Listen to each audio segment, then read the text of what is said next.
El jueves de la primera semana de Adviento, el evangelio que toca es el de Mateo 7, 21 y 24 al 27.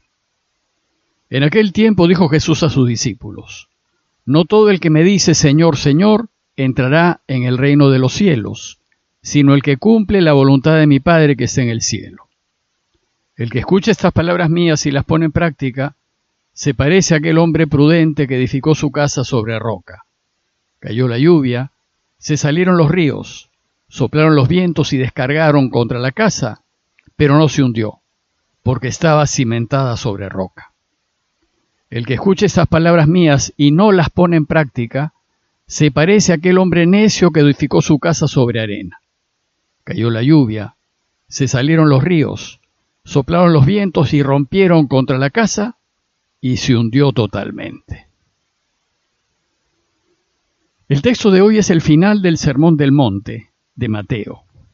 Ese sermón es muy importante, pues en él Jesús proclama la nueva ley del reinado de Dios, la ley que rige su nuevo orden y los valores que son la base de su reinado. Para componer ese sermón, Mateo reunió una serie de dichos y enseñanzas de Jesús que conforman el núcleo de su anuncio. En este conjunto de enseñanzas va a quedar expuesto el programa del reinado de Dios. Se trata de un nuevo orden, de una nueva perspectiva, de unos nuevos valores, de una manera nueva de vivir la vida. Es decir, se trata de una nueva ley, la ley del reino, que supera con creces a la ley de Moisés.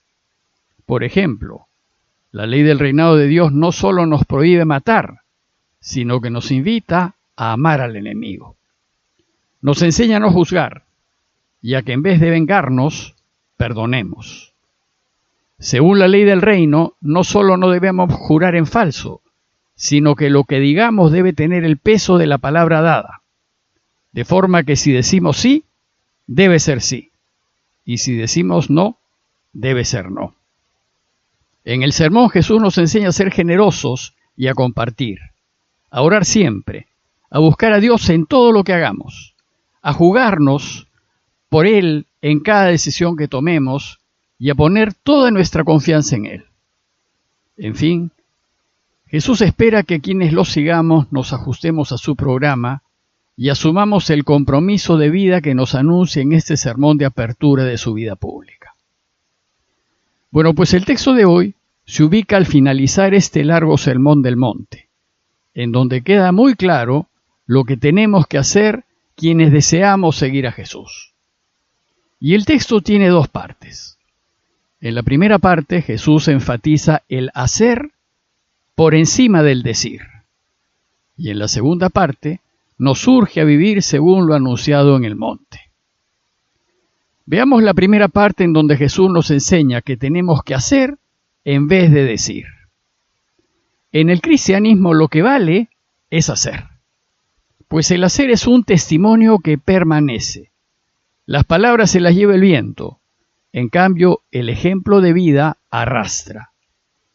Por eso el texto empieza diciéndonos que dijo Jesús a sus discípulos: No todo el que me dice Señor, Señor entrará en el reino de los cielos, sino el que cumple la voluntad de mi Padre que está en el cielo.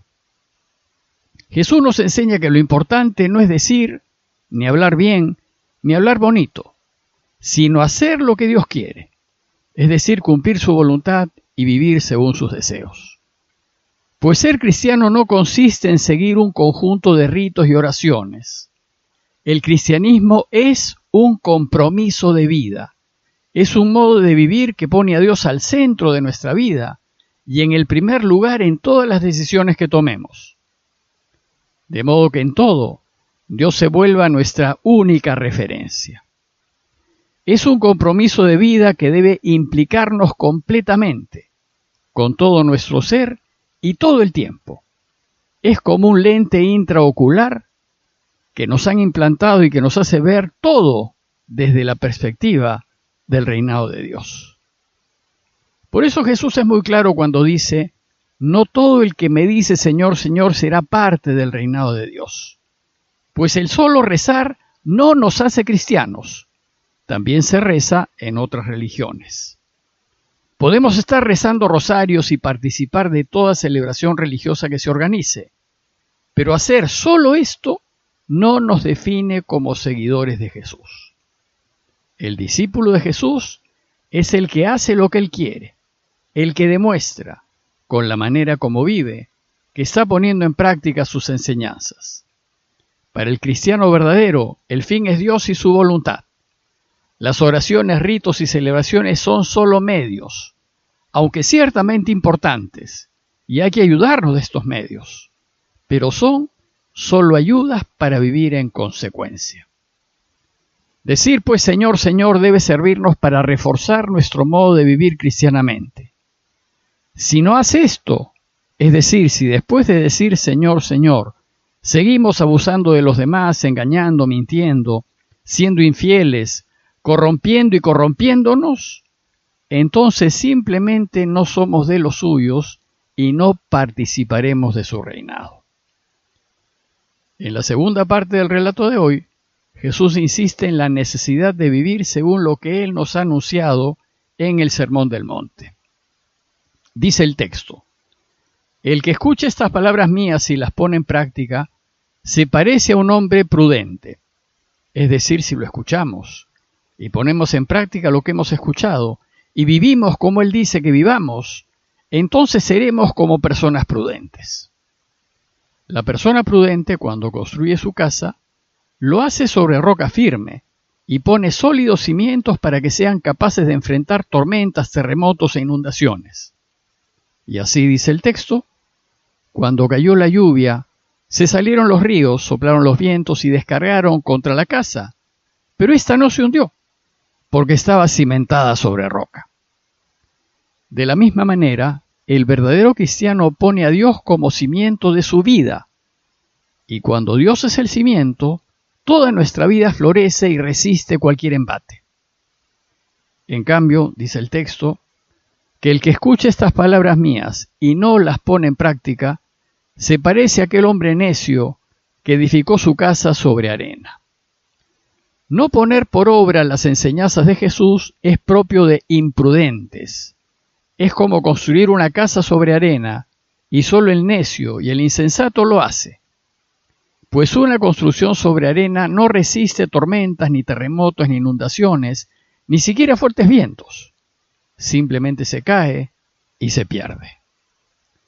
Dice el texto que cuando cayó la lluvia, se salieron los ríos, soplaron los vientos y rompieron contra la casa, y ésta se hundió totalmente. De la misma manera, aquel que no vive como Jesús nos enseña, aquel que no tiene a Dios como fundamento de su vida, lo que está haciendo es construir su vida sobre arena. El hundimiento de la casa sobre arena es como el fracaso total de una vida. Es una derrota, una vida no plena y más bien llena de decepciones. Y una persona termina así si decide construir su vida solo buscando su propia conveniencia, sin poner a Dios primero y sin vivir como Él quiere que vivamos. Y sucede que después, cuando los problemas, dificultades y circunstancias de la vida lo golpeen, será incapaz de sobreponerse, caerá en depresión y le echará la culpa del fracaso de su vida a todo el mundo, empezando por Dios. Y no acepta su responsabilidad ni quiere reconocer que su vida ha resultado en fracaso porque ha elegido construirla sin Dios, es decir, sobre arena. A modo de conclusión, los invito a reflexionar en la manera como hemos construido nuestras vidas y preguntarnos, ¿la hemos construido sobre roca firme o la hemos construido sobre arena? ¿Estamos satisfechos de nuestras vidas o no? ¿Las decisiones que hemos tomado en la vida las hemos tomado considerando primero a Dios o considerando primero nuestro propio placer, nuestro propio bienestar y nuestra propia conveniencia? Si volviésemos a vivir, ¿tomaríamos las mismas decisiones que hemos tomado en el pasado? ¿Qué cambiaríamos?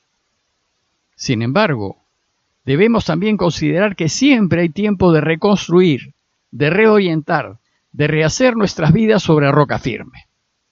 Y el tiempo de Adviento es el tiempo apropiado para tomar esta clase de decisiones. Pues en Adviento, en donde se nos invita a esperar al Mesías, es un tiempo para revisar nuestras vidas y corregir lo que tengamos que corregir. Es un tiempo de conversión y de vuelta a Dios. Es un tiempo para decidir guiar nuestras vidas según los valores del camino de Jesús. De modo que cuando llegue por segunda vez, nos encuentre parados sobre roca. Pues solo si construimos sobre roca firme, nos orientaremos hacia la felicidad. Pidámosle pues al Señor que nos dé luces para revisar nuestras vidas y fuerzas para tomar las decisiones que nos reorienten a Él, a fin de vivir en adelante como Él quiere que lo hagamos. Parroquia de Fátima, Miraflores, Lima.